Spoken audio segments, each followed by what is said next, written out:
Et ben donc en fait, moi je travaille depuis 15 ans à IRSTEA, qui est un centre de recherche en agriculture et environnement. Et je me suis intéressé à deux types de questions. C'est comment aider les agriculteurs à évaluer leur performance environnementale pour qu'ils respectent plus l'environnement, à la fois sur la qualité de l'eau et puis sur la biodiversité. Et à partir de ce questionnement sur les exploitations agricoles et on pourrait dire le management environnemental des pratiques, j'ai re-questionné mes travaux sur les indicateurs pour voir comment on pouvait les mobiliser dans un nouveau processus qui est l'évaluation des politiques publiques, et notamment tout ce qui est les politiques publiques de l'Union européenne qui aident les agriculteurs en donnant des subventions aux agriculteurs pour les aider à changer leurs pratiques. Donc je travaille pas tout seul sur ces questions-là.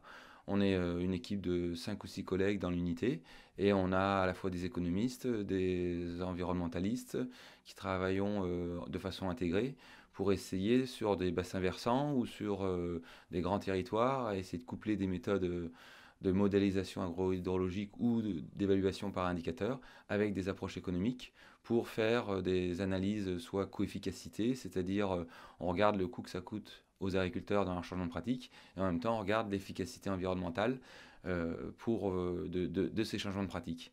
Et ces méthodes-là, elles sont très demandées par l'Union européenne ou le ministère de l'Agriculture pour savoir si les politiques qu'ils souhaitent mettre en place vont dans le bon sens et coûtent le moins cher pour une efficacité la plus grande. Ça, c'est un de mes travaux. Et le deuxième, c'est de travailler avec un certain nombre de collègues dans un comité scientifique pour euh, développer une méthode de caractérisation de la durabilité des exploitations agricoles. Alors sur Bordeaux, je travaille avec Bordeaux Sciences Agro, et puis avec des collègues de l'INRA et d'autres écoles d'agronomie. Et nous avons constitué un collectif de scientifiques pour réfléchir à cette méthode de caractérisation de la durabilité qui s'appelle la méthode IDEA. Voilà les deux types de travaux que je conduis essentiellement.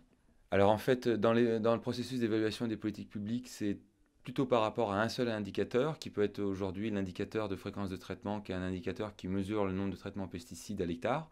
Et dans le cadre de la caractérisation de la durabilité, eh bien en fait, comme il y a plusieurs enjeux et plusieurs thématiques, le social, l'environnemental et l'économique, on est obligé d'avoir une batterie ou un panel d'indicateurs.